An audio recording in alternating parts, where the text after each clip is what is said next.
hablar sobre los objetivos específicos y generales de la práctica de laboratorio 1 de física mecánica.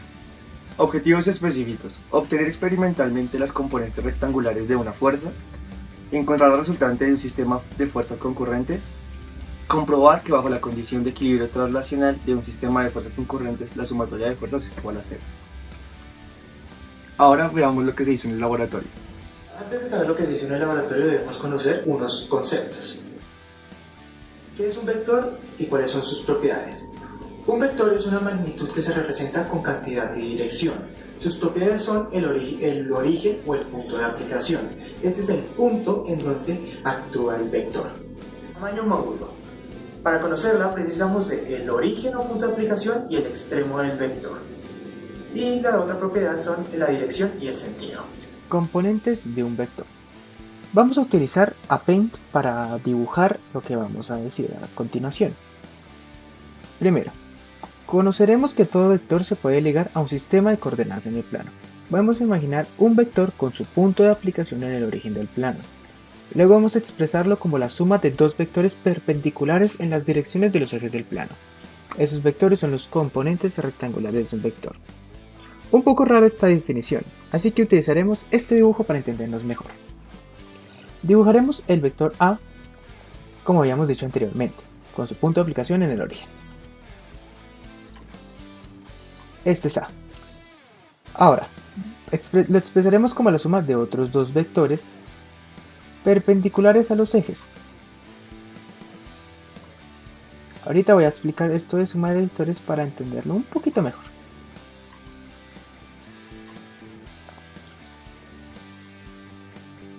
Estos vectores que están sumando A se le conocen como los componentes rectangulares de un vector.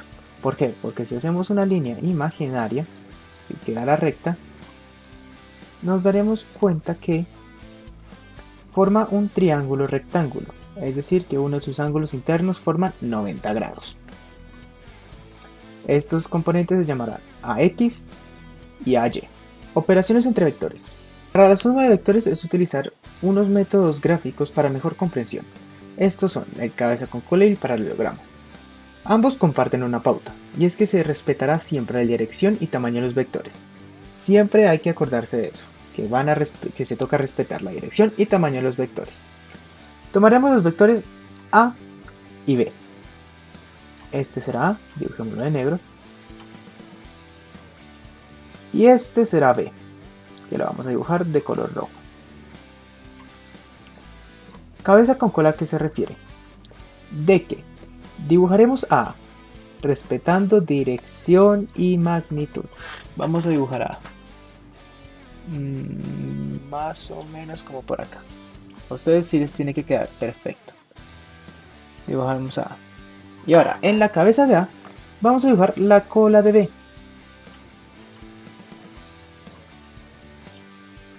Más o menos aquí.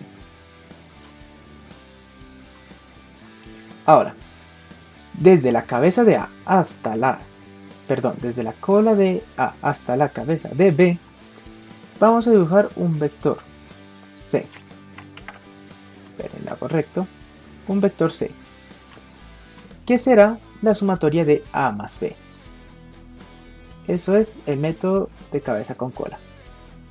Ahora utilizaremos los mismos vectores para el método de paralelogramo. Primero, vamos a dibujar los mismos vectores respetando dirección y magnitud, pero a la diferencia de que los dibujaremos en un mismo origen común.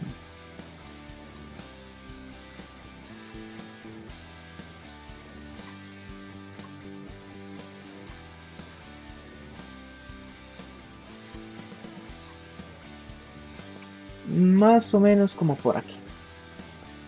Respetando dirección y magnitud. A ustedes sí les tiene que quedar respetando la dirección y magnitud. Ahora, vamos a dibujar una especie de fantasma o el reflejo de un vector en el otro. Es decir, vamos a hacer un fantasma de A en B, en la cabeza de B. Una línea entrecortada que respete la dirección y magnitud en la cabeza de B. Vamos a hacerlo de negro. Más o menos así. Si se dan cuenta, esta línea es el reflejo de A, pero en la cabeza del vector B. Vamos a hacer lo mismo, pero con A. En A vamos a hacer un reflejo de B. Ahora, vamos a coger desde el origen común hasta la punta de estos dos y vamos a trazar otro vector C, que será la sumatoria de A más B. Negativo de un vector. A y menos A son vectores. Tendrán misma magnitud, pero dirección diferente y opuesta. Fuerza. ¿Qué es una fuerza? Se denomina fuerza a toda acción capaz de producir cambios en el movimiento o en la estructura de un cuerpo. Fuerzas concurrentes. Se dice que dos o más fuerzas son concurrentes cuando la dirección de sus vectores o sus prolongaciones se cortan en un punto. Si no es así, hablamos de fuerzas paralelas o no concurrentes. Las fuerzas concurrentes en cuerpos libres causan traslación, mientras que las paralelas ocasionan rotación. Condiciones de equilibrio. Las condiciones de equilibrio son leyes que rigen la estática. La estática es la ciencia que estudia las fuerzas que se aplican a un cuerpo para describir un sistema de equilibrio. Se dice que un sistema está en equilibrio cuando no tiene movimiento. Primera condición. Un cuerpo se encuentra en equilibrio de traslación cuando la fuerza resultante de todas las fuerzas que actúan sobre él es nula. Es decir, la sumatoria de todas las fuerzas es cero. ¿Suena de algo? Segunda condición. Un cuerpo se encuentra en equilibrio rotacional cuando la suma de los momentos o torcas de las fuerzas que actúan sobre él respecto a cualquier punto debe ser igual a cero. Es decir, la sumatoria de todas las torcas es igual a cero. Parte 1. Componentes rectangulares de una fuerza. Ubicar sobre la mesa de las fuerzas una cuerda sobre una polea a un ángulo determinado y colocar una masa sobre el portapesos. En este parte del experimento, nosotros al principio hicimos el pesado de todos los componentes de las poleas para saber cuál era la diferencia y el error que podía marcar en sí mismo. En cada uno de los siguientes 4 procesos, nosotros acomodamos el set de pesas de tal forma que el aro que sostenía las cuerdas tenga un proceso de centrado, lo más conocido como estática. Una vez conocidos los valores de masa total y las direcciones, se procede a calcular el valor de cada una de las fuerzas. Una vez hecho la conversión de gramos a kilogramos, podemos decir que el peso es la medida de la fuerza que ejerce la gravedad sobre un cuerpo y que la fuerza gravitatoria que actúa sobre un objeto de masa se puede expresar matemáticamente por la expresión peso es igual a masa por gravedad. Conclusiones generales. Vector. El vector es una magnitud física caracterizada por tener un módulo, dirección y orientación. Ya que hay algunas magnitudes que no quedan definidas únicamente por su módulo. Por ejemplo, la velocidad. La velocidad no queda definida únicamente por su módulo, que es lo que marca el velocímetro, sino que se requiere indicar la dirección, ya que su efecto depende además de su magnitud y de la dirección en que actúa.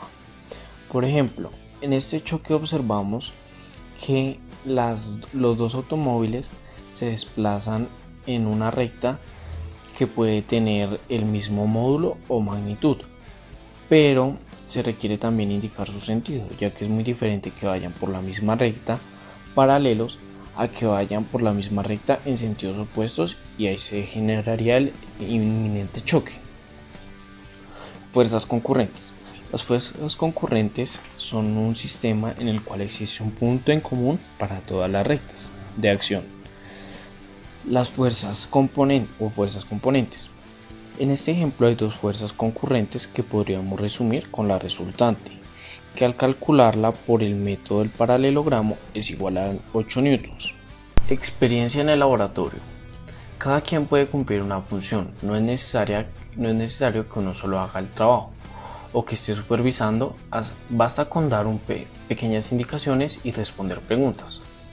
Al pesar el gancho con las pesas en cada situación y no pesar pesa por pesa, ahorramos mucho tiempo y disminuimos el margen de error. Observamos que tiene un mayor grado de complejidad sumar más de 2 vectores.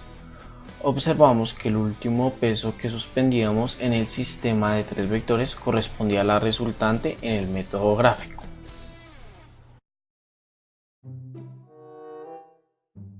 Objetivos específicos. Obtener experimentalmente las componentes rectangulares de una fuerza. Encontrar los resultantes de un sistema de fuerzas concurrentes. Comprobar que bajo la condición de equilibrio transicional de un sistema de fuerzas concurrentes... ¡Ay! ¿Pero por qué me tiene...? Objetivos específicos. Obtener experimentalmente las componentes rectangulares de una fuerza. En controlar...